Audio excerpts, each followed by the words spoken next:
Hello, everyone. Welcome to episode 67 of the J Situation Podcast. I'm recording this on June 22nd, 2021. Man, guys, I literally just got back into town.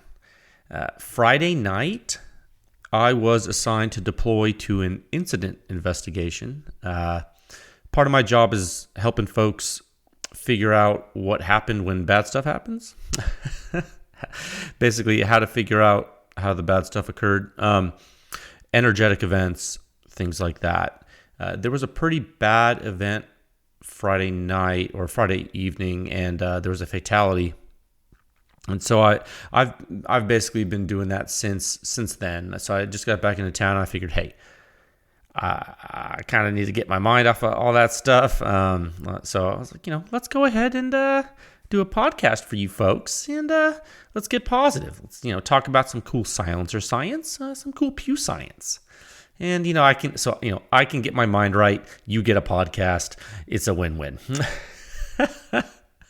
So what's really interesting about that? So I was at this place doing this thing, and one of the dudes, he was wearing a Silencer Shop shirt, and the J Situation Podcast is proudly sponsored by Silencer Shop, the most efficient and intelligent way to purchase silencers. As a silencer consumer, Silencer Shop is most of the time, if not always, not only my dealer of choice, but my infrastructure of choice. Really, I like their system. It makes me feel safe. They've done a lot of cool stuff, like they created an easy system that minimizes the likelihood of errors in your paperwork with the QR code right there on the form 4. There helps the people at the ATF that aren't so good at doing stuff do stuff better. And there's a reason why Silencer Shop has grown. Doing stuff like that, innovating like that, making the process go more smoothly. Really, in my mind, Silencer Shop is like they're just like a logistics entity in the NFA arena. Like, they just make everything smooth in mass. Okay, they're doing large scale data entry distribution, and they're good at it. Okay, I mean, they have a network dealers nationwide where silencers are legal. You can use their kiosk, you can do their fingerprints, photos electronically. Just buy a silencer online on their website, sitting on your couch once your info's in there. Frankly, I mean, it's super easy. Your photo's already in there. Your biometric data's all in there, encrypted. Just buy a silencer, sit on your couch. DocuSign that. You don't even have to move. You can literally, you're watching Netflix. You're like, I think I'm gonna buy a silencer, and you buy it. It's crazy, dude. It's wild. So yeah, it simplifies your silencer purchasing process. It really does. They got a money back guarantee. It's great. No transfer fees, no paperwork errors. Just you and your silencer with no drama. Truly is silencer ownership simplified. I tell you what, it is. I probably get tired of me saying it, but come on, man. It totally is. It's like a no-brainer at this point. But secondly, and I'd say most importantly, the J Situation Podcast is brought to you by PEW Science, the entity that is unequivocally pushing the silencer industry forward one test at a time. You can visit pewscience.com for the suppression rating. It is the simplest and most accurate hearing safe rating for your suppressed small arms. And it is, as always, based on true human sound perception. Okay, if you're a human, which you probably are, let's be honest, odds are you are, the suppression rating is going to work for you. For most of you, 95% of you at least. It's in Section 5 of the Silencer Sound Standard. And that standard on the website, it's written in plain English, and it walks you through gunshot noise. It gives you the basic building blocks of what you need to understand. Sort of like Wikipedia, but it's abbreviated, more fun. And let's be honest, you're obsessed with guns, and you can't help but read everything there is. If there are 7 parts to the standard, they're all on pewscience.com for you to read. If you haven't seen it, it's fine. You really don't need to read it if you don't want to. I understand a lot of people don't want to read or can't read. That's fine. You can't read. That's okay, bro. You can still shoot guns. But if you can read and you want to know more, this is going to be a long one, guys, because I'm mentally gone right now. If you can read, go to Section 5, the suppression rating in the Silencer Sound Standard there. That's the section where it basically explains the suppression rating to you, okay? The crux of it is that it lets you know how silencers stack up in comparison to one another with regard to sound at the muzzle and the shooter's ear, and it gives you a hearing safe dose limit for the particular platforms on which they're tested, okay? It's tied to human perception, guys. If it's higher, it's better. If it's lower, it's louder. It's really it. But the thing is, it's super complicated to get the rating, but once you get it, you're like, oh, this works. And it's like, yeah, I know it does. That's the crazy part about it. The sixth section of the standard has all the reviews. Very detailed. If you're curious about the data pedigree and you would like to evaluate what, the waveforms, if you're still stuck on peak dB and all you want to look is at peak dB, well, it's all there for you. Trust me. There's more decibel data in those reviews than anywhere else on the planet Earth, frankly, because there's entire waveforms. But, if you get there and you're like, dude, I thought I wanted to read about this, but it's complicated. I'm scared. Like, it's okay. First of all, homie, don't be scared. Second of all, go to section 7. There's a table. It's sortable. So only suppression rating. You don't even have to look at any graphs. You look at that table. If you're like, Jay, just give me the quietest centerfire rifle silencer. Okay, cool. Sort by descending quietest. And you're like, oh, well, looks like it's that. I'm like, that's right. It's that. And then you don't have to guess.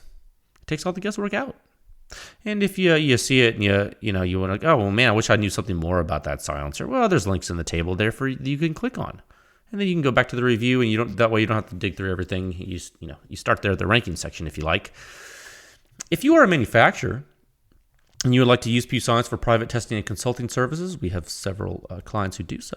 There is a form on the website with which you can submit that inquiry to PEW Science. It's confidential. It's all kept secret there, and the form's all encrypted and sent to me. No one sees it but me.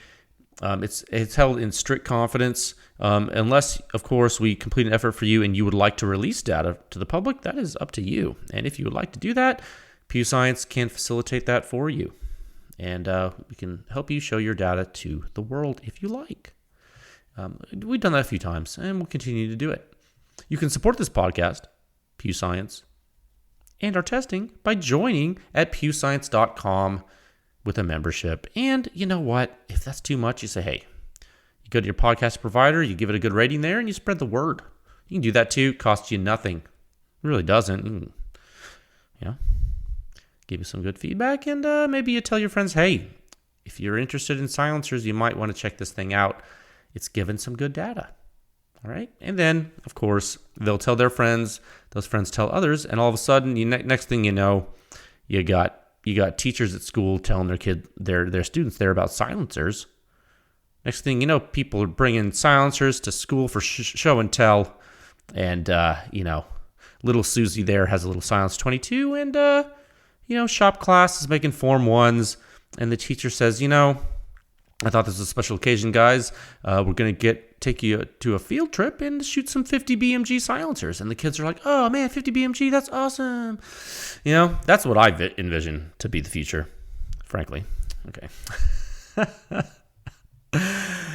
I told you, it's going to be a lot. This podcast is going to be a humdinger because all right. I think I have 2 topics for you today, frankly. I usually do many more, but today there's going to be 2 because I think I'm going to spend a long time on the first one. Topic 1, sound signature review. What even is the number? Oh, 645. Sound signature review 645. The OSS HX-QD 762, this time on Subsonic 300 Blackout. Groundbreaking research, actually. It's ridiculous. Frankly, we're going to get into it. This might be one of the most important publications in small arms.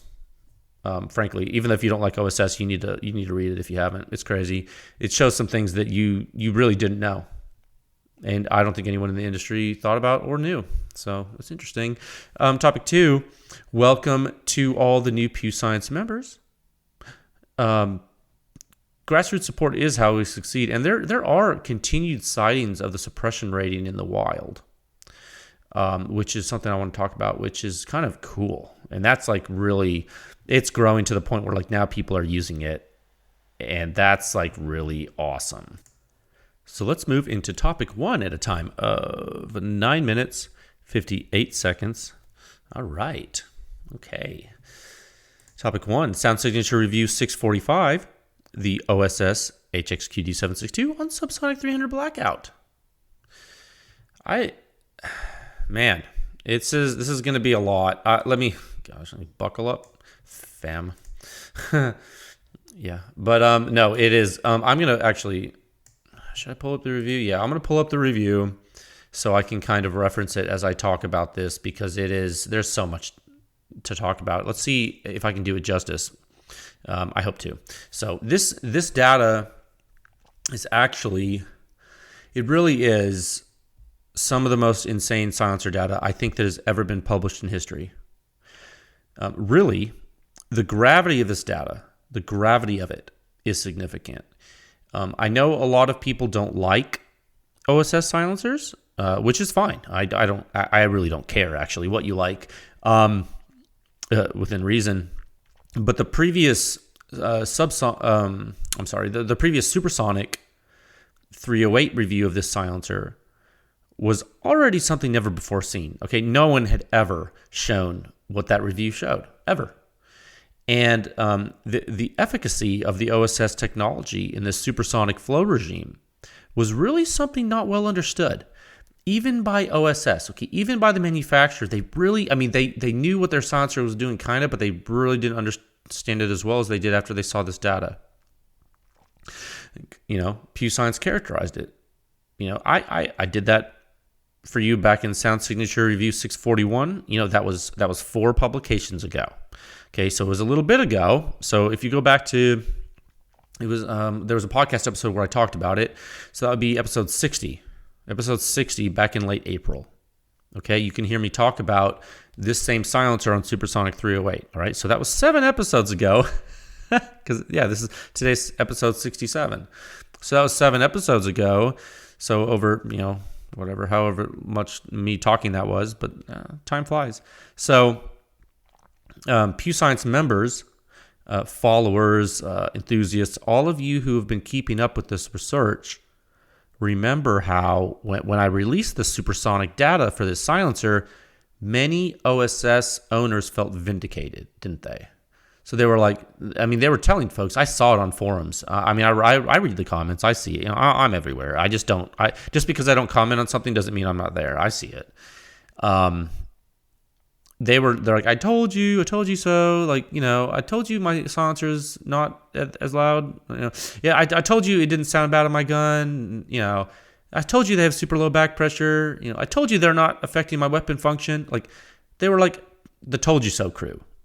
And why is that? Why is there a told you so crew when something happens? Well, it's because someone feels vindicated because no one was listening to them. No one was listening to these people. People were saying something, and for whatever reason, other people were saying, you're lying.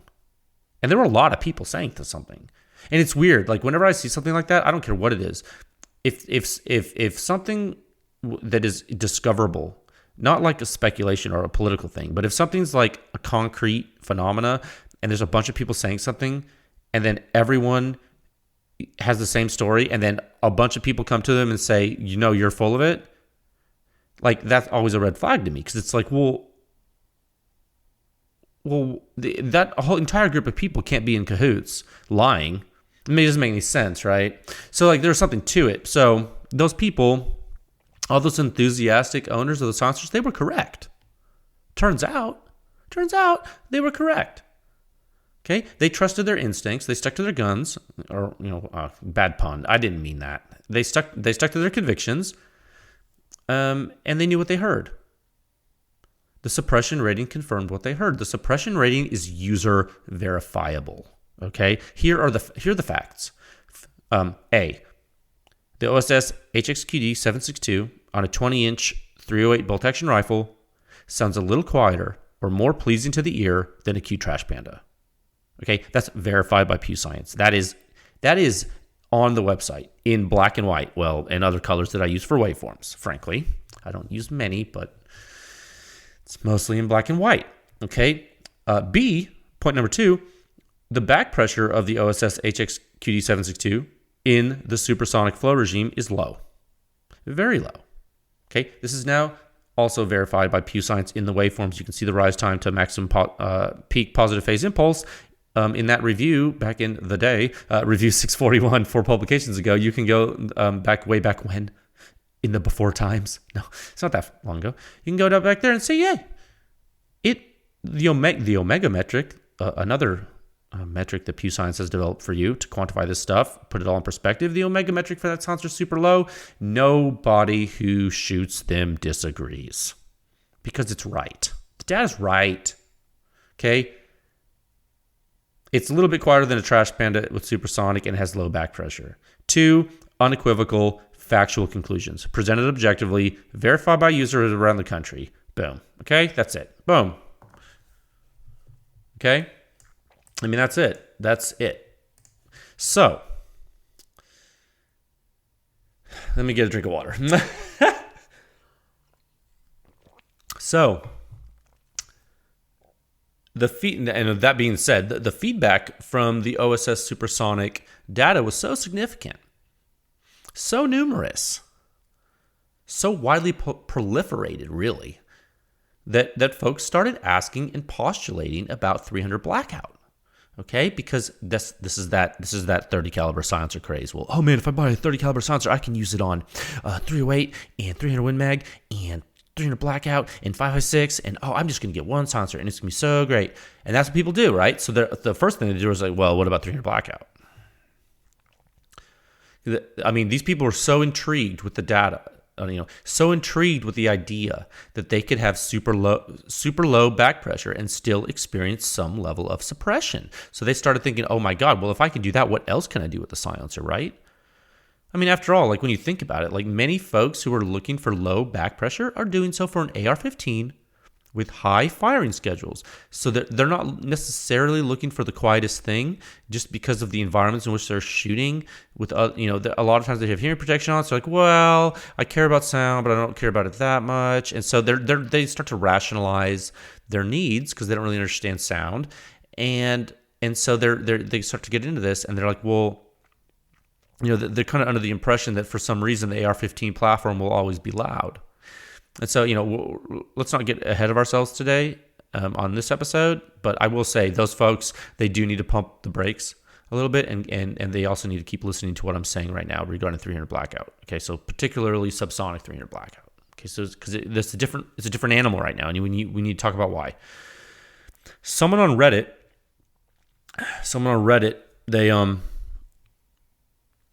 when I released this latest subsonic 300 blackout data for the OSS silencer, they remarked that I had warned, quote unquote, warned folks that the performance was different with subsonic ammunition. But they didn't realize the gravity of what I had meant. I'm paraphrasing what the gentleman said, but he's basically saying he basically saying in so many words, I kind of told you guys, but he didn't understand like how serious I was. Well, it's true. Because it wasn't so much of a warning as it was a caution. I wanted to caution folks from drawing conclusions from a silencer's sound suppression performance across the spectrum from one flow regime test. Okay, when I talk about different flow regimes, I'm primarily talking about supersonic rifle versus subsonic rifle. If you want to get really technical, there are more differences than just velocity.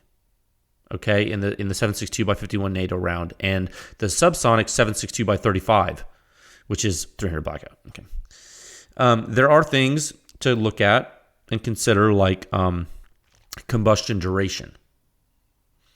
Okay, that influences the behavior of weapon systems in general. Combustion duration, not only pressure, influences the behavior of the weapon system. Many times, that being said, I would say many times velocity and duration are somewhat proportional due to the envelope of small arms and the way that small arms work. There's only so many ways a cartridge works. So they go hand in hand, at least for the cases under discussion here. Okay. So, excuse me. So I wanted to caution people that in order to provide some semblance of sound suppression performance with super low back pressure, the OSS design had to rely on certain mechanisms to work. We know it can't maintain a super high mass flow rate or super low flow restriction without simply letting gas through the system. It has to. Okay, at its core design, at its core function, the OSS design, it lets gas out easily, but it does its absolute best to create the longest path through which the gas must travel. Okay, and on the way, let that gas dump heat out of the flow. Try to reduce the pressure expelled by the system while minimizing the buildup of pressure in the system. For the length of the silencer, they did all they could. And it works about as well or better than any other silencer that tries to do the same thing, from what I've tested. And from what I've seen, as far as goals to achieve, it looks like they have, through many iterations of the design, they've achieved a viable solution to the problem. It's a viable solution. It is. And so that's good. That is good. That's why I talked about this back, what did I say, 7 episodes ago in episode 60. I said it works. It does what it says. Now, in doing that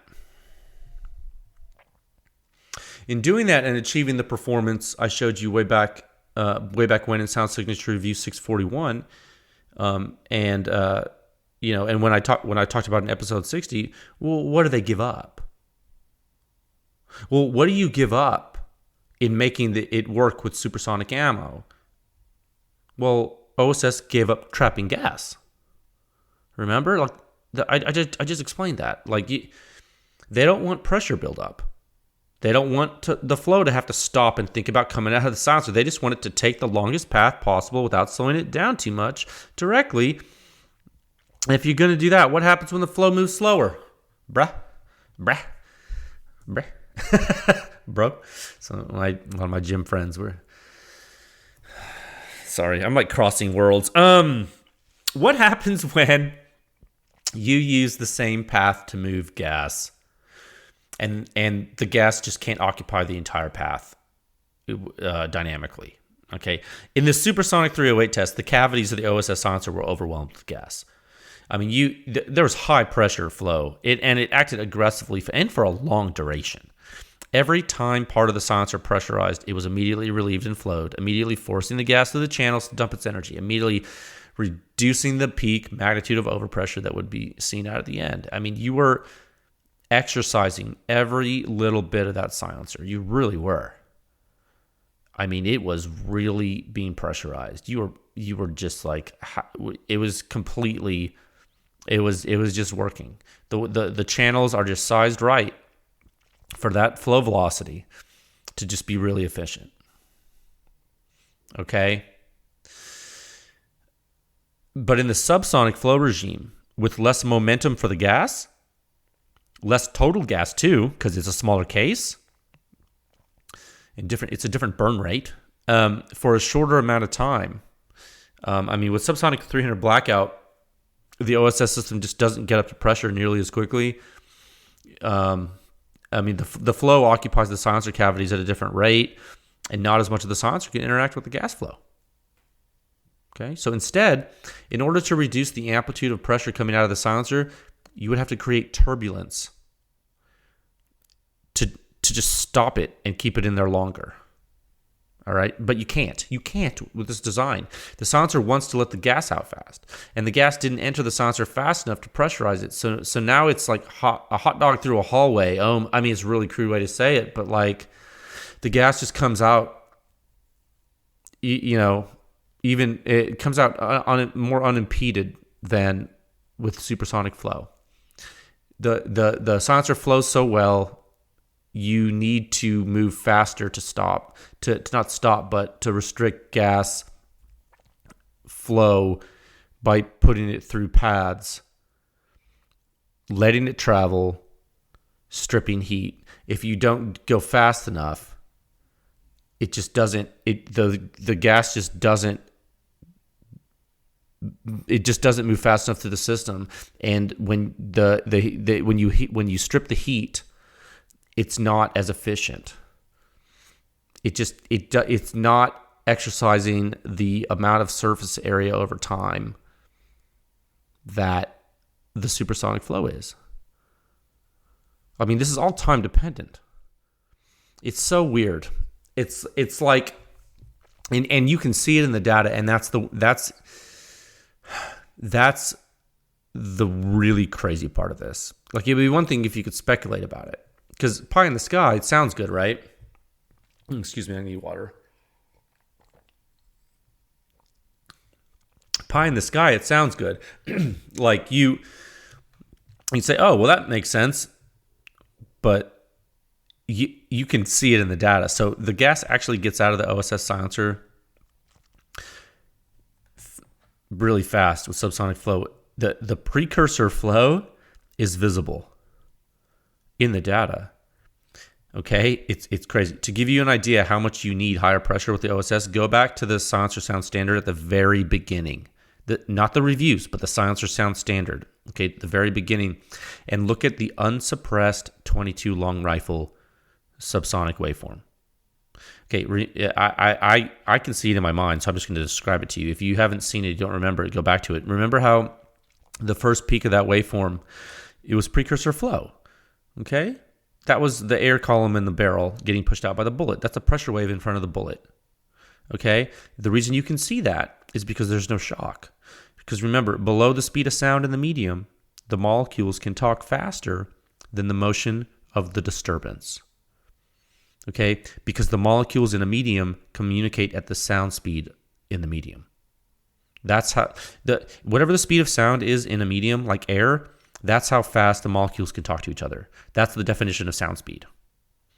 So, in air, the molecules interact with each other at the speed of sound in air. When you fire a bullet, the bullet moves in the barrel, and it compresses the air in front of it, and it forces it out of the barrel before the bullet leaves the barrel.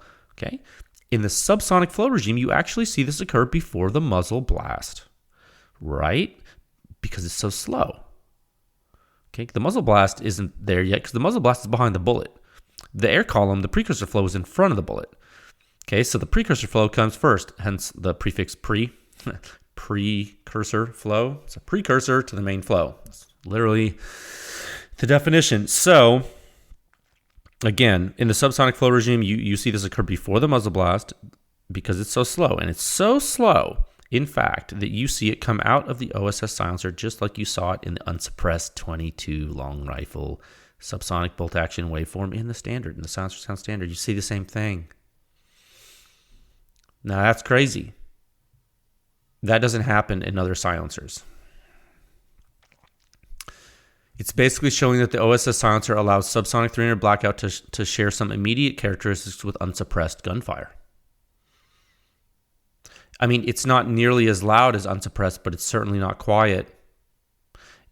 But do you understand? Like, I really want to drive this point home. Do you understand here that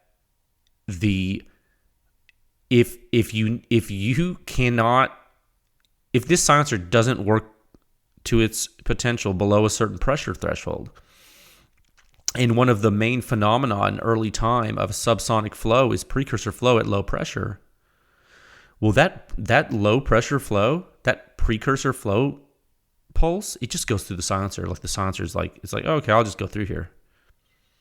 And that right there alone, out of all this data in this review, that, and I know I'm not even giving you figure references. What figure is that in? Let me scroll down. Oh, it's in figure 1. Okay, I didn't skip that far. It's in figure 1, dude. Look at figure 1. You've never seen that before. No one has ever shown you this. Ever. Anybody in the history of the world. No one's ever shown you this. No one's done it. No, OSS hasn't measured this. How do I know that? Well, because I know that. So, yeah. I mean, there's more, but that's the first thing that I wanted to talk about, okay? Precursor flow, plainly visible before the bullet leaves the silencer. That's the first time you've seen it. All those holes in the end. All those holes in the end of the silencer, the letting out the precursor flow. Okay? And that's crazy. It really is. How are we doing on time? About half an hour in? Okay, that's fine. So, that's not all. Let's continue looking on. Let's continue with that. Let's stop talking in the abstract. Okay, let's get quantitative. Okay, So go to the review if you haven't, and just check out figure 1. Go to figure 1 like I'm just talking about. It's in the very beginning of the review. Now, you see the internal combustion in the silencer? It's cool, right? You've noticed I've been talking about that lately, right? Well, that's 121.1 dB even before the precursor flow gets out. Okay, it's reasonable, makes sense, not in line with anything crazy. We've seen internal combustion around in that loudness regime, not crazy. Now, you get precursor flow start to vent. Okay, you get the air column. The air column gets pushed out of the barrel by the bullet, and it's already coming out of the silencer. This is crazy time. It's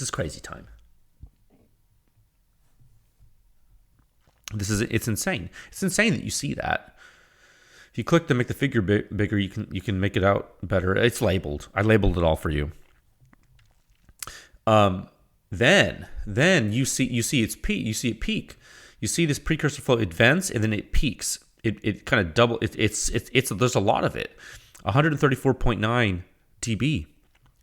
That's not even muzzle blast, dude.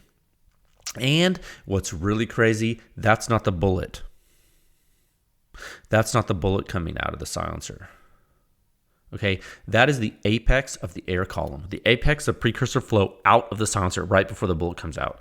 Like, what in the actual F, dude? Then you get a super huge event. Like, then it goes crazy. If you look at the waveform, you're going to see something insane. Muzzle blast.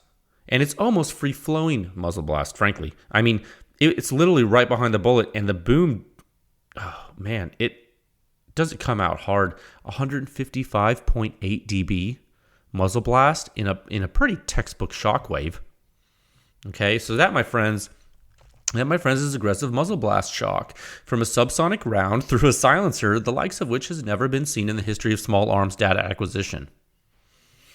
Okay, I know this. I know for a fact that OSS is not examining their data like this. So that means that I know for a fact that unless the government labs are testing these, no one has seen this before. So you guys are the first ones in the world, other than me, to see this. Okay? You are seeing groundbreaking data. This is literally the first time decoupled precursor flow and muzzle blast shock from subsonic ammunition through a silencer has been observed. And not only have I shown it to you in pressure space, we're just looking at pressure space right now, dude. Like, I have the impulse space data too. It's incredible, really. It is. And it's truly incredible. Not only is the data clean and incredible, but the phenomenon even occurring is incredible. The fact that this happens is incredible. How on earth does a silencer even do this? How can it be so loud when the cartridge is quieter than the how much louder can it be? How can it be so loud compared to 308 when the subsonic 300 blackout is a quieter cartridge than supersonic 308? How can that be? Well, I told you why a little while ago. It's because the OSS silencer needs to be pressurized. It has to be. I said this in the article. There's a threshold of pressurization that must occur for the OSS design to be viable. For it to enjoy any reasonable amount of efficiency, it must be exercised with high pressure flow. So without that, the efficiency drops drastically to the point that it basically ceases to become a silencer eventually. And that's the crazy part of it. The OSS silencer, I would say, therefore, and we might start to coin some terms. I'm kind of proud of this because we're coining terms that's never been said before. The OSS may be a truly pressure-dependent design. Okay? This is a groundbreaking conclusion from PEW Science. You have never heard this before. You've never been told this. You've never known it before I showed you this data. The only people who have known this are people that have shot the silencer. OSS knew that it worked better, and they didn't really like it on subsonic rounds. And OSS owners know that because they don't like it on subsonic rounds. Okay? This is, again, a case showing the validity of the suppression rating. User verifiable. Owners of OSS silencers all remark that subsonic 300 blackout sucks and supersonic cartridges are not bad. Okay? This is because of the phenomenon that I'm discussing. So how far apart are they?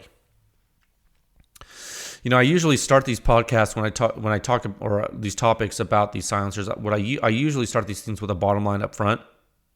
But this time, my bottom line up front was this data is incredible, not the rating. Because, I mean, the silencer's loud. Okay, so let's talk about it, though. Let's compare the suppression ratings. So the first, Supersonic 308, last time, on a 20-inch barrel, we had a 35.1 overall rating. That's 27.1 at the muzzle, 34 at the ear. Subsonic 300 Blackout, this time with an 8-inch barrel, so way shorter barrel, smaller cartridge, slower cartridge, 33.8 overall. So, okay, a little bit lower rating. 28.2 at the muzzle, so very close at the muzzle, and 31.8 at the ear, down from 34 at the ear with the Supersonic 308. Crazy, right? The muzzle ratings are almost the same, dude. The muzzle ratings are almost the same. The ear rating is higher on the 308, but I mean, also, you need to keep in mind that the silencer's further away from your head on the 308 because of the 20-inch barrel versus the 8-inch barrel for the 300 Blackout, so you keep that in mind.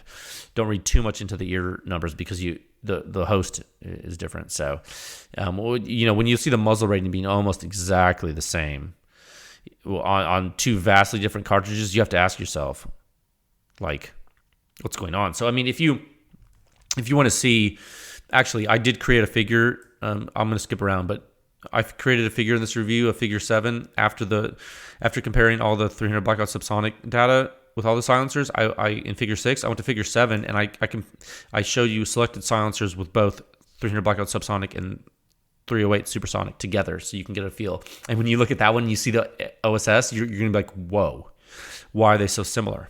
It's like, well, I just told you why. Hold on, water. I've been talking a lot because of the activities I had to participate in over the past week, so my voice is going. Pardon me. So yeah. So, I mean, it's shown there in figure 7. Now, the bottom line is that the silencer almost sounds the same with a normal length Supersonic 308 platform and a short barrel Subsonic 300 Blackout platform. Okay, do you want me to say that again? The bottom line is that the OSS silencer almost sounds the same when you reduce the load. Like, you get 308 Supersonic, super powerful round, 20-inch barrel hunting rifle, you're shooting it. You get a mini fix, short barrel, subsonic ammo. It's like sounding the same as you were on 308. You're like, what is happening? Like, what tarnation? Okay? I mean, so after explaining all this, you're like, well, Jay, I mean, we understand this. I mean, it makes so much sense. You explained to us that the silencer, it has to get up to pressure. So it's easy to see that, the gas came out too easily. Subsonic flow, the shock load was immediate. And it's loud. We get it. Thanks. And yes, you're right. You are right. You understand that. I think I've explained it. You understand it, I think. But how do you think I was able to tell you that? What if you just look at the sound pressure? Have you done that? What if you just looked at the sound pressure waveforms? What if you just compare those? Would you immediately see the difference in sound?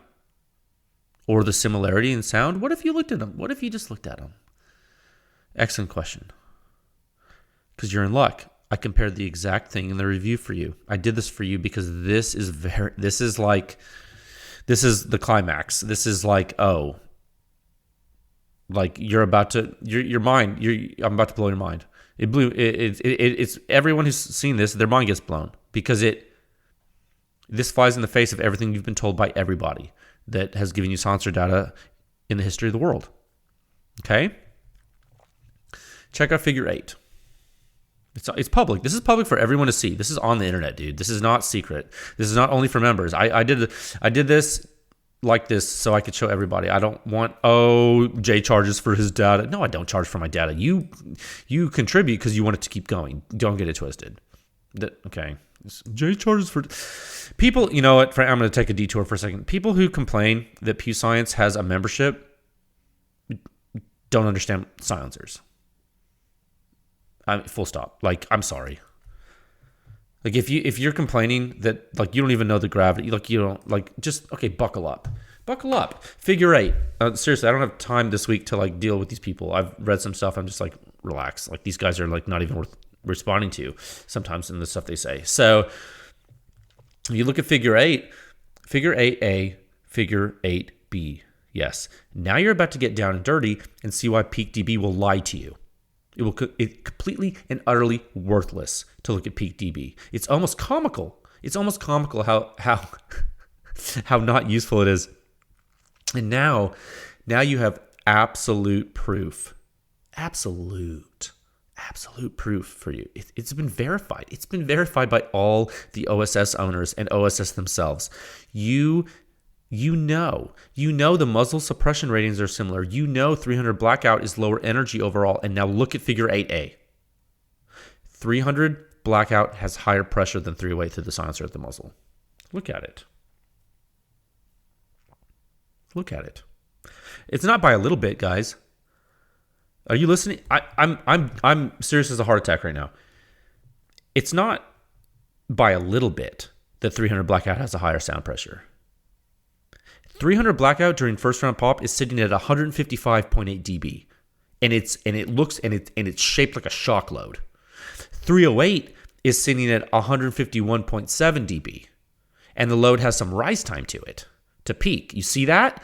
That's what in transient analysis, in blast load analysis, and this is another thing these people in these forums. I saw there's a thread on ARFCOM right now with some people that it's like they don't know. Like in blast load analysis, what we call the black curve in figure 8A, that's a curve with rise time.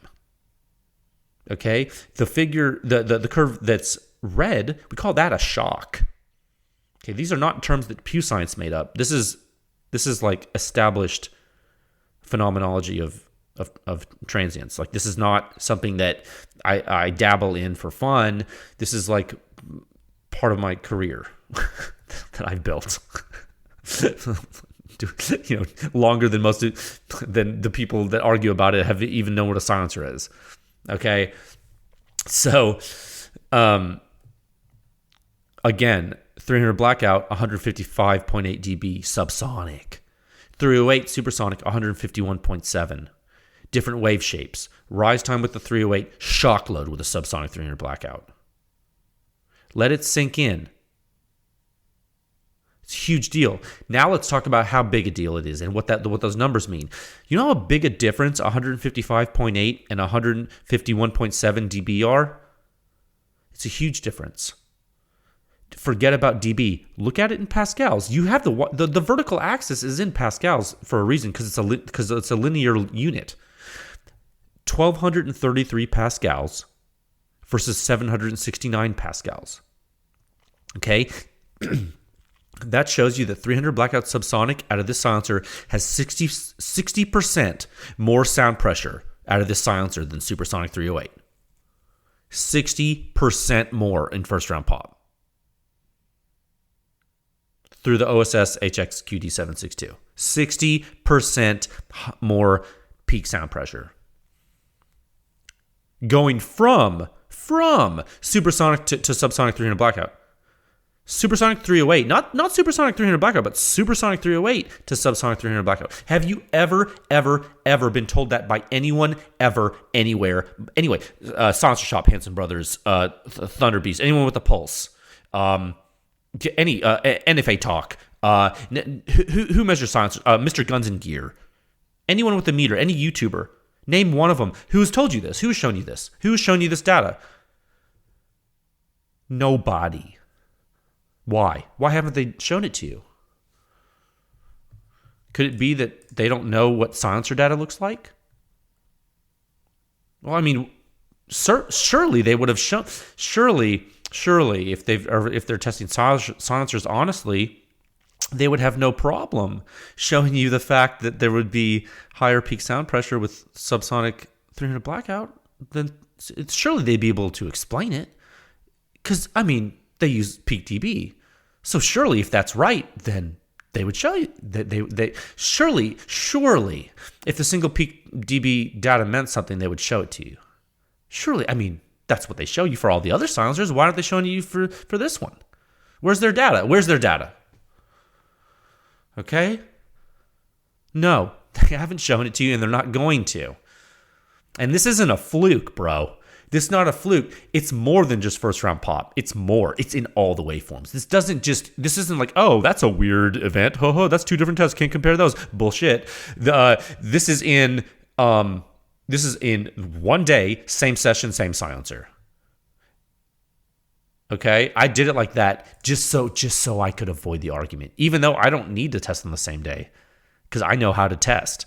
But all these people will all argue, so I wanted them to see this, and I was like, you know what? I'm gonna do it. I'm gonna do it so undeniably.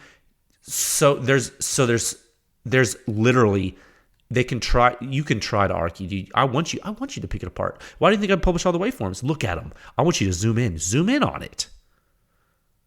This is raw data, bro. It's the best. It's the best in the world. It's all in the waveforms. PEWScience.com, both reviews. It's there.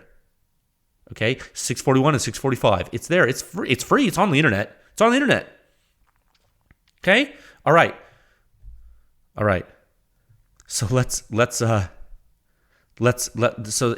we done? No, we're not done. I just told you 300 blackout subsonic has 60% higher sound pressure than 308 supersonic out of the end cap and the silencer. Now I'm going to tell you that doesn't even matter because they're both pretty much the same sounding, and the 300 blackout is just a little quieter at the muzzle, actually, despite being 60% higher in pressure. And how about them apples? So now some of you are like, whoa, Jay, is this why you say peak dB doesn't matter? Yes. But wait, there's more. Now look at figure 8B. Figure 8B, impulse, area under the pressure curve, plotted separately. I do it in every single review ever. In fact, it's since Sound Signature Review 6.1 I've been doing it for you. 300 blackout has way lower impulse. Brosive. Broham. Bruh. 300 blackout has way lower impulse. Way lower. Could that explain why the peak sound pressure isn't as important in this case? You bet your sweet butt. Of course, it explains it. Look at the shape of the impulse curve. Look at it. Look at the black one. That's the supersonic. Look at the 300 blackout subsonic. Doesn't get as high, and then the decay is completely different. I wonder why. Okay? Does peak sound pressure matter? Not always. Does peak impulse matter? Not always. Are there other factors that matter too? Oh yes, definitely. The suppression rating takes into account many factors, but what you need to know is that if whoever you are getting silencer data from is only using one parameter, like peak sound pressure, you're flying blind. You may as well just flip a coin and close your eyes, man. Not only is their pressure not worth considering in a vacuum, it's probably wrong anyway. Dude, it's probably wrong. They're not even sampling fast enough anyway, so they're probably not even measuring it right mechanically. So you got to question what they're even. It's probably not even correctly instrumented test. Their microphones probably aren't even positioned right. Frankly, if someone that's how deep this goes. And people, and I'm really driving this point home because there are people in this weird niche, anonymous people in these forums that talk about silencers that they criticize things and they don't understand. Why do you think I publish all the data? To show a pedigree. Who else in the history of small arms has shown you anything remotely close to the pedigree of this? Nobody. Why? You have to ask yourself why. Well, it's because they're not qualified to. Okay? So if you see these plots in these tests, and you see the results, and they're undeniable. I mean, you can't fake this. It's impossible. I mean, it's not impossible, but it'd be stupid. I mean, who's going to spend time faking? They're why would you? There's absolutely no reason to fake this. There's no vested interest. There's no reason to. At first people were oh, well, he's probably just in bed with OSS because he showed their silencer did well. Well, then I published this. Well, where are those people now? Oh, well, now he's showing it's bad because he wants to show balance, and he's really. It's funny. And there's people oh, well, he gets paid for product placement. Product placement? Dude, what are you talking about? This is literally unfiltered raw data. Like, I don't even understand. It's almost like, it must be that, when people say things like that, it must be that they work for a company. And I think they do. I think the people like that, they work, and that's why, you don't see those comments on the website. You notice that, right? And for those of you who've been listening for a while, you might remember me saying this. Like, there's a reason why I have a website. It's not necessarily because I don't want to share it with people, and I don't want to use social media like YouTube, for example. Like, it's not necessarily. I don't really have anything against YouTube. It's because when you go on those platforms, the anonymous people come out of the woodwork and they do astroturfing. So like, they're hired by companies and they're in cahoots with dealers. Like, there's silencer dealers. There's a couple silencer dealers in the United States that have people that post under screen names that are covert, and they think I don't know. But I do, and they post on forums, and they're in bed with them. There's a couple of dealers that are actually in bed with silencer manufacturers, and they think I don't know, but I do. And so they talk about, they talk about this, they talk about that, they pretend to like it, and it's all transparent. These people don't. It doesn't affect PEW Science. PEW Science is on its own domain, you see, and so they can't. And they can't control it, and it drives them crazy. It drives them absolutely up the wall, because there's no comments on the reviews. You can comment. Anyone can comment on these reviews on the website, but they don't. They don't. Why? Well, because then I know who they were. You see how that works? So now that, what is this? Review 645, there's 45 articles on the website. There's almost 50 articles now, like in-depth test reports. So now what's happening? Well, now it's completely not undeniable, because I've swept out a data set that, is it every silencer? No. Is it every host? Of course not. It's only a few. But what have I done? Well, I've created a pedigree showing a gamut of not only a range of suppression, but a range of flow restriction and back pressure. And both suppression and back pressure are user verifiable with weapon systems and human ear. So now everything's been validated by the community. So here we are.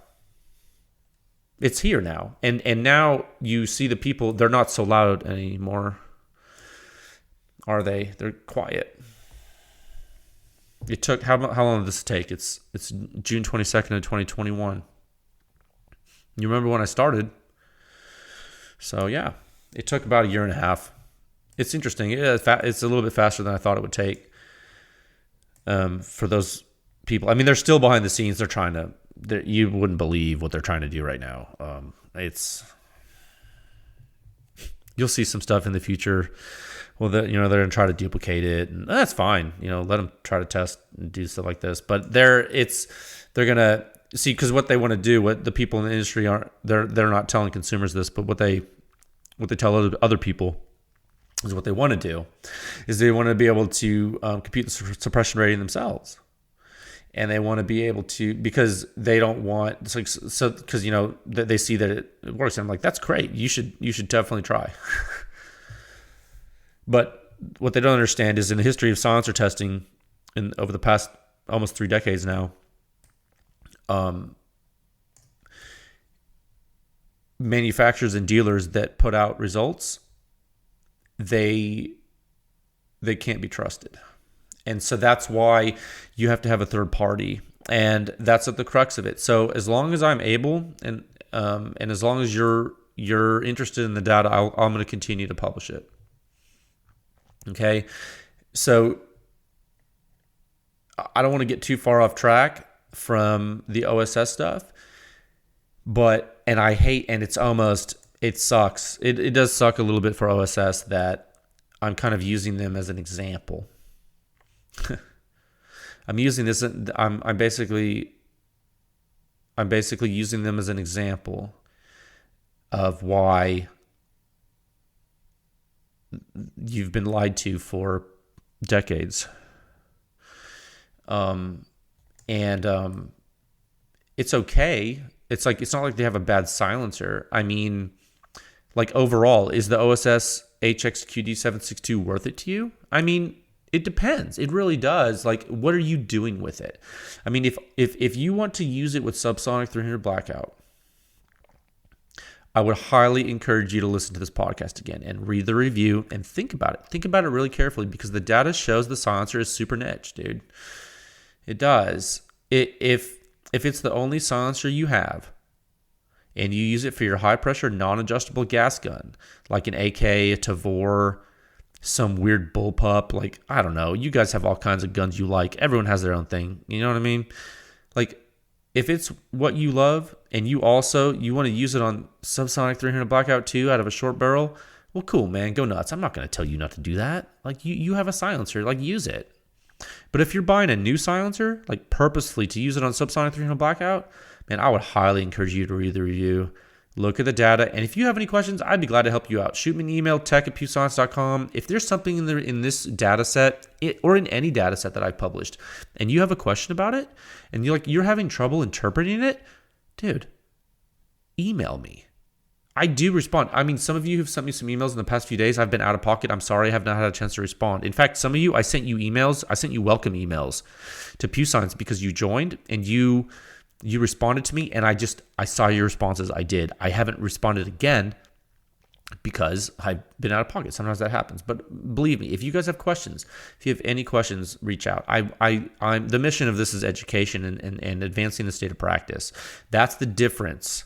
That's the difference between what I'm doing and what people have done before. Everyone else has agendas, man. They really do. They're like, well, I'm just going to sell silencers. And then they test silencers and they work for a dealer.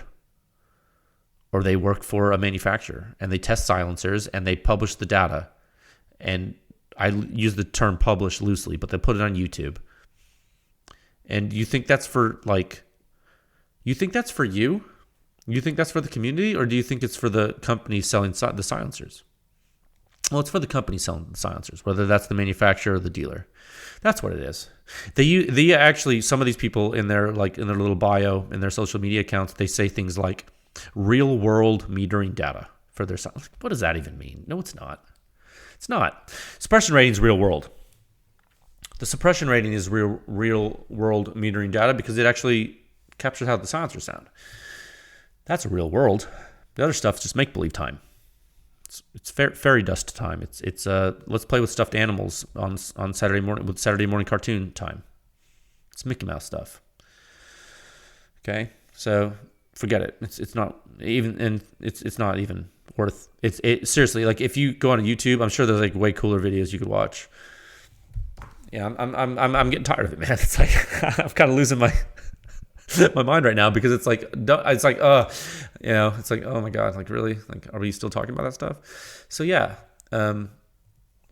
if you, the mission of this is education. It really is. And I'm scrolling through the review right now because I don't want to, okay. You know what? That's what I don't want to like forget to talk about something because there's so much to talk about with the actual data phenomena. But if you look at figure 6, we can talk about it really quick. It's a figure with all the subsonic performance you've seen so far, right? It's all the subsonic reviews. Not much to say other than the OSS is louder than all the ones shown. It just is. That really shows it. When you look at that graphic, you're like, whoa, like the OSS definitely louder on Subsonic 300 blackout. It is, man. It's just like undeniable.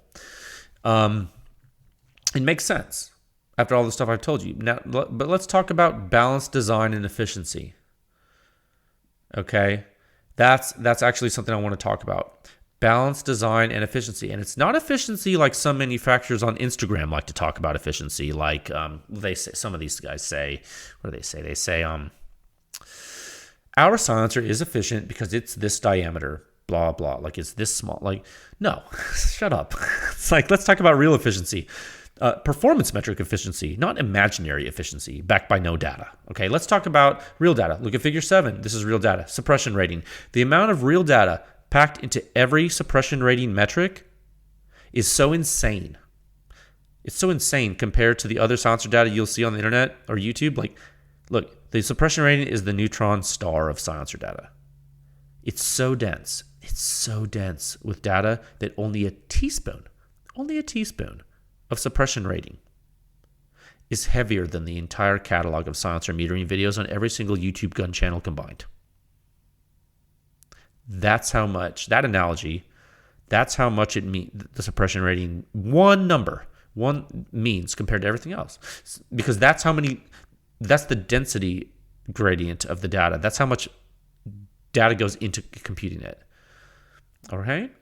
Like, actually, before I go to figure 7, I want to do, that's a good point. Scroll up to any pressure figure in the entire review. In the entire review, there's millions of points in this review. Millions. The other silencer testers, what do they give you? They give you 1 point. 1. I'm giving a point every microsecond. Well, which point are they giving you? Ask them. That's one thing you could do. Ask them where the point. I saw a guy, I don't even want to say the manufacturer's name. I saw it before I started recording this podcast. Like, people tagged me in it and people sent it to me. Some guy just made a 50 BMG silencer. Okay, fine. I hope it doesn't blow up and kill somebody. He made this 50 BMG silencer, and in the Instagram post, he put, it's 130 something whatever dB at the ear. Oh, it is? You sure? Well, that point, where is that point? Where's that data point? Tell me. Show me the pressure waveform, and then show me where in time it occurs. Is it what is the shape of your pressure curve like? Is it a shock load at the ear? Because if it's a shock load at the ear, that's going to be a bad day for you, right? Well, what's the impulse? How long is it occurring? Oh, is there rise time to it? How'd you measure it? Where were you? Okay, none of these questions are ever going to be answered. So these are rhetorical, sadly. So, like, that's another thing. It's like 1 point. Oh, it's 134. It is? 134? Where? You sure? Let me see what it is. 134. Actually, you know what? I'm gonna go on social, because I want to get the exact number, because I want to tell you how many pascals it is. Hold up. I'm gonna go to my DMs right now on Instagram, because I have like 100 people sent it to me. Oh, I might have deleted it.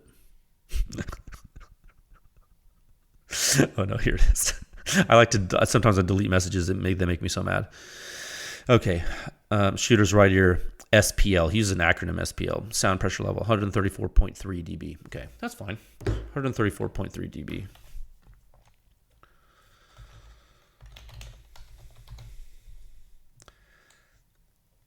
I already forgot it. 134.3 dB. Okay. 134.3 dB. That's 103.8 pascals. Right? 103.8 pascals. Okay, let's go to the OSS review. 103.8 pascals. Okay. 103 point. Okay, so that is quieter at the ear than the precursor flow coming out of the OSS silencer with the Subsonic 300 blackout before the muzzle blast leaves. Right? Go to figure 1. Go to figure 1 of the review. Go to figure 1 of this OSS review, and you have how I showed you 4 significant events, and the third one was, it says prior to muzzle blast exit, peak precursor flow is measured to reach a peak of 134.9 dB. This guy's saying 134.3 dB. So his average sound pressure, he's saying at the shooter zero with a 50 BMG silencer with a 50 BMG. You know how big a 50 BMG round is, right? He's saying that at the shooter's ear has a lower sound pressure than the precursor flow out of the OSS with Subsonic 300 blackout from Minifix. That's what he's saying. My number is on a continuous waveform plot with a sample point every microsecond. His number's in an Instagram post on a 50 BMG rifle. And so those of you with 50 BMG rifles, I encourage you to wait until PEW Science tests 50 BMG, because we will. Okay, we're already getting equipment for it. So I encourage you to also realize that the 50 BMG cartridge is not The risk of traumatic brain injury by shooting the 50 BMG cartridge is non-zero.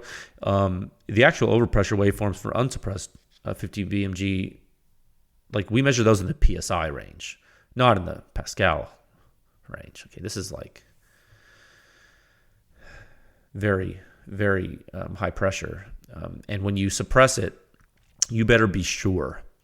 You better be double dog dare sure, triple sure that your silencer doesn't come apart and kill you, or the guy in the bay next to you. Okay, because you're setting off a bomb in it.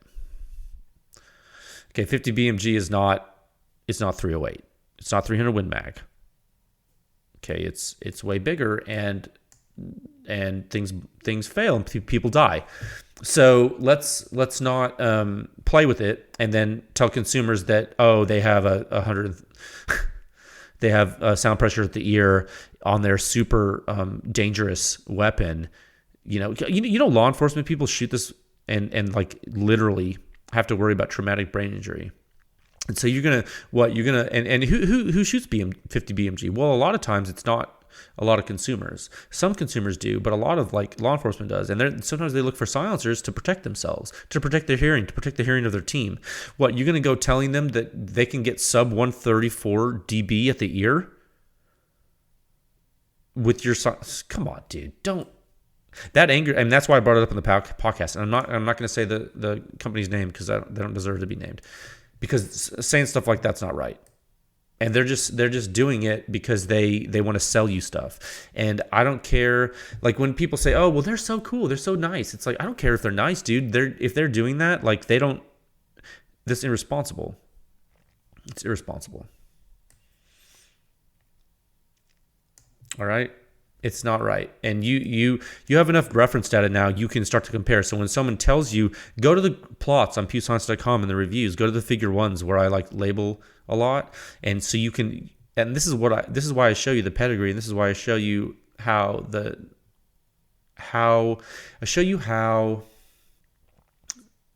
gunshot out of the silencer sounds and what each event is, and I label it so that you can know what the magnitude of those types of events are. Like, not the perfect magnitude every time, but the roundabout, like the ballpark, right? It gives you a ballpark. And it also, I feel like it helps you understand how Pascals are a linear scale and decibels are a logarithmic scale. That's in the silencer sound standard, but I feel like when it's in context with silencer events, like in figure one, you get a better feel for it. And you're like, oh, peak internal combustion in the 120s. Okay. Well, that makes sense. Oh, well, peak precursor flow. It's way higher. Oh man. Oh, the end cap exit. Oh, oh my gosh, 155.8 dB. That's incredible. And wow, I can see that it's over 1200 pascals on the vertical axis. Oh, that when I see that, I'm like, oh, that puts it in perspective. This is to help you. It's to help you understand. You don't have to look at it, and I understand it's cumbersome, and that's what the suppression rating is for. The number at the very top. Okay, that's why that's there. But if you ever have a doubt, or if you ever want to understand, well, why does this silencer sound like the way it does? That's what the whole review is for. It's to teach you and give you confidence, so that when you see something on Instagram, and I'll read you the DM from the gentleman. Like, I'll tell you what, I'm gonna read you a DM that's actually from a PEW Science member. And it's like family friendly, because I get DMs that are not family friendly because of this stuff. People get really upset and they send me it to me, and I talk to them. This one though, he says he's banking on me not testing his DB rating. No, he's not, dude. Don't think that.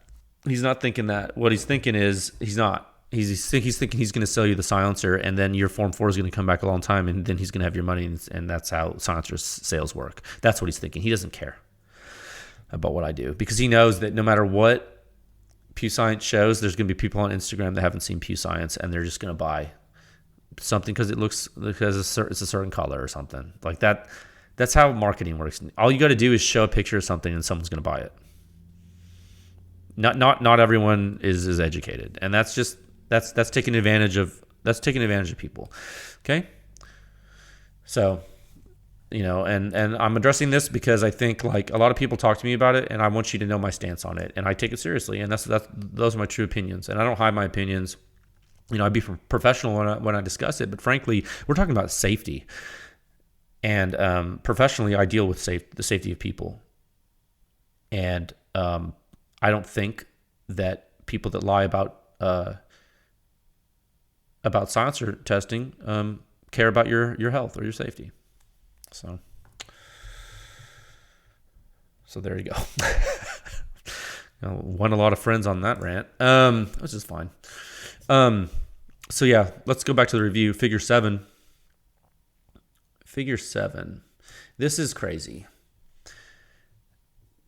And what did I leave off? I was going to talk about, I was talking about how it's heavier, right? The suppression rating is heavier and it's dense. And in that one number, you can see a lot. So when you look at figure 7, I know there's only 3 silencers in the table, but it's okay. It's the YHM Resonator K, it's the OSS HX-QD 762, and it's the Energetic Armament Vox S. Okay? Weird comparison, but it's what I have for you publicly that's both Supersonic 308 and Subsonic 300 Blackout. Okay? How are we doing on time? An hour? Okay. Oh, this is perfect. Okay, great. So Resonator K is the smallest. Compared with the Vox S, they're actually pretty similar sounding on 308 bolt action. They're both loud. Both of those silencers are loud on 308.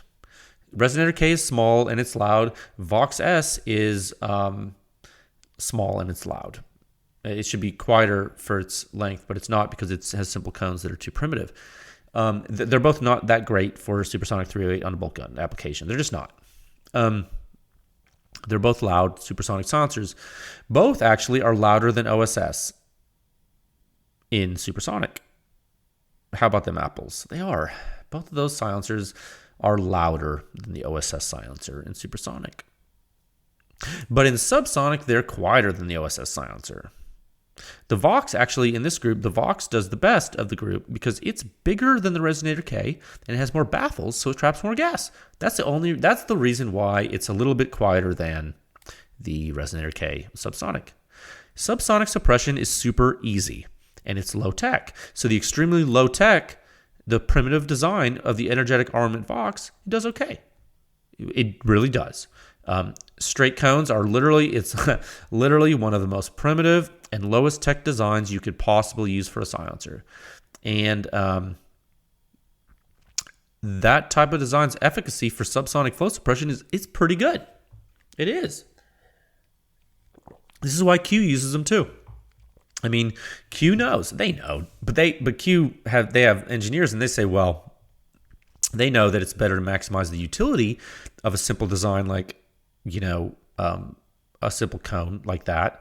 It's better to maximize the utility of such a simple design like that to use a larger diameter because they can get more volume for that simple design, which is smart. You don't want to use a simple cone like that unless you go bigger than 1.5 inches. You can do it like, Richmond Tactical is another one. They know it's simple. They're smart guys, so they want a little bigger. They want a little bit bigger than 1.5 inch. Okay? Why? Well, because you don't want to go too big with different materials because you're going to get heavy. And they know they want to be longer to be quieter. So they go a little bit bigger than 1.5. Why is that? Well, because it's going to increase the efficiency of their simple design because of volume. That's why Richmond Tactical does that. That's why Q does that. Q goes bigger than Richmond Tactical on volume. Okay? They want the most volume possible. That's how to make straight cones work the best. And you know what? Like Q, for example, they hit a limit. They hit a limit with the large bore size they use. They hit a limit, but at least they make the silencer larger diameter. So Energetic Armament doesn't. I don't know why. I don't know why you would do a cone like that in a 1.5 inch, because actually volume matters with simple designs for subsonic. It doesn't make sense. I was thinking about that the other day because I was looking at this chart, and at first glance you might think, oh, that's pretty quiet. Well, it's not, because you're like, why? Like, why did you do that? I don't know why. It doesn't make sense. It doesn't, And actually, and I said this in the review because I just kind of wanted to draw conclusions from this chart with the 3 silencers. Like, what conclusions could I draw? We already talked at length about the fact that the OSS data, like, it's like the same for Subsonic 300 blackout and Supersonic 308. That was one huge conclusion. But this other conclusion was comparing the resonator K to the Vox with Subsonic, and I was like, well, what is this really telling me? Well, what it's telling me is that from a performance standpoint, because the Vox has super high back pressure, because it doesn't have any porting or anything, and it's loud on Supersonic for its size, because it has high pressure stagnation that happens and it can't relieve it because it doesn't have any porting or any other like volume to go to. That's like unbalanced and primitive and loud, and it's the opposite of efficient for supersonic flow. It's weird. Like, it's so weird. It's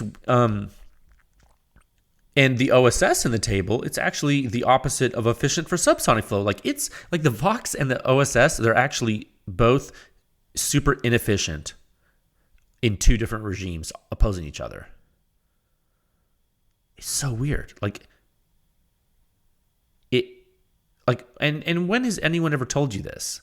Like, has anyone ever given you that opinion? When have you heard someone say, well, the energetic armament Vox S and the OSS HX-QD 762 compared, they're just, they're both inefficient. Like, no one's ever said that. I mean, they possess reverse inefficiency in 2 opposing flow regimes. Neither silencer excels in either regime, and the back pressure of the Vox is too high. So, when I said in the review, when you look at both subsonic and supersonic, the 3 silencers in the table, out of all of them, the YHM is actually the most balanced, which is wild to me. It's wild. I mean, yeah, it's louder than the Vox with subs, but it hangs up with supers with a way lower back pressure. So it's like, at the end of the day, it's almost more well-rounded. And that's kind of crazy because that thing's tiny. So, I mean, it has barely any baffles. But, I mean, YHM has been silent in the silencer game for a very long time. And so they know how to make silencers very, very well. And that's what that shows. Isn't that interesting? These are just facts. This is data. This is real data. This is conclusive, meaningful data. Okay? I mean, personally, when you look at Figure 7, I think all 3 silencers are loud. And I'm not really into any of them. Like, I don't want any of those 3, myself personally. But I mean, I just thought the comparison was kind of cool because you literally never see anyone talk about them in the same space. Like, you would never see the Resonator K, the OSS, and the Vox S compared with each other. Like, no one does that. I don't know if they cross-shop these, but never before have you seen subsonic and supersonic data in one chart for 3 silencers like that in vastly different operational envelopes. It's an incredible amount of data, actually. What is that, right? That's 3 times 4. That's 12 suppression ratings, muzzle and ear, 3 silencers in sub and supersonic in one chart. That chart actually, that if you only went to one chart, besides the ranking section of the silencer of the standard where it has everything, obviously that's the best. But if you only went to one like plot in a review, like Figure 7 in the OSS review, showing those 3 silencers in the supersonic flow regime and subsonic, would show you more about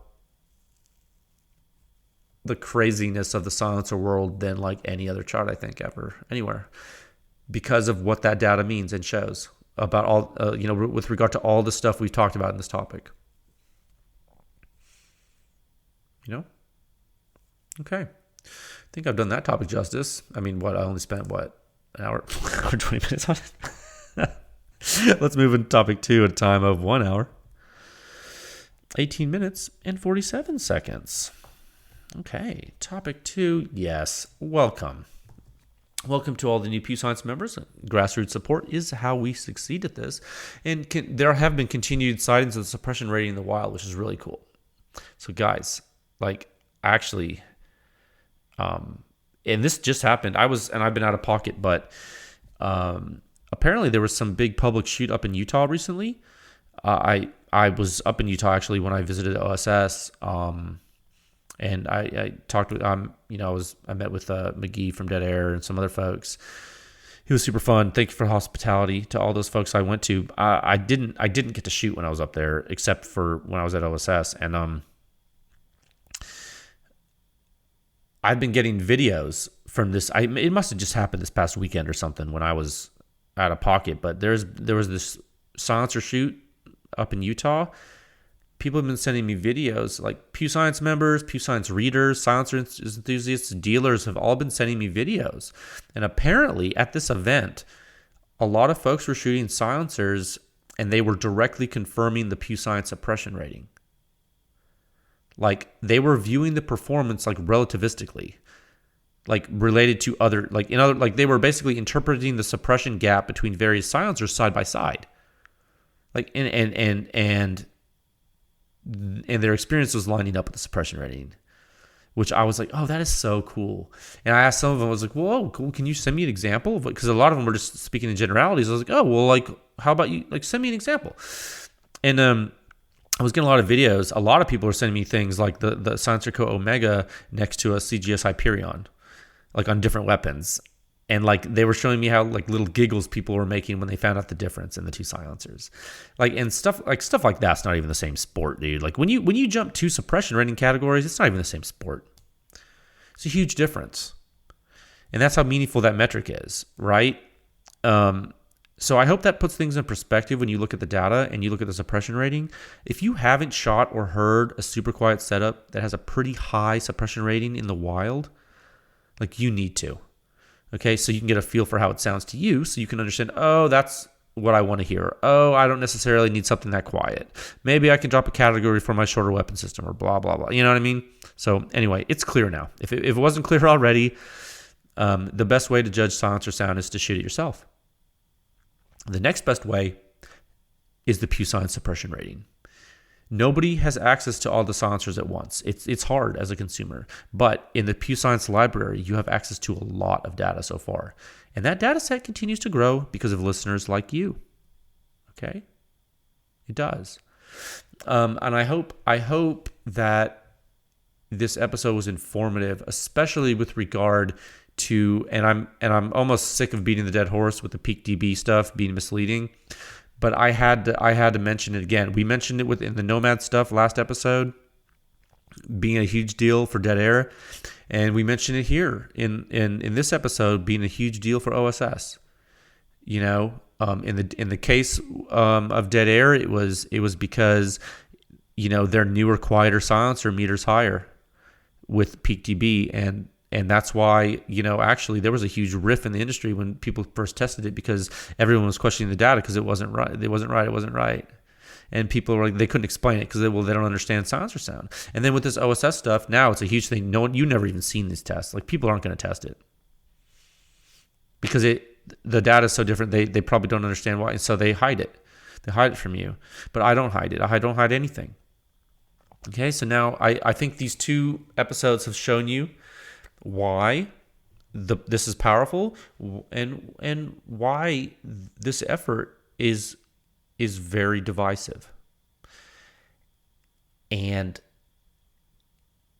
the strategy I've used to grow this is to show you that it's right, because if people realize it and they use it, well then it won't matter what the naysayers think because the truth will be out there. And if there's one thing that I know, and that the way I live my life is if you always tell the truth and you always do what's right, you always come out ahead. So thank you for listening, supporting, and spreading the word about this wonderful effort that we are all putting forth together. Okay? I do mean that. We are going to make the silencer industry great again. We will. So until next time, friends, stay safe, and I will talk to you folks again soon.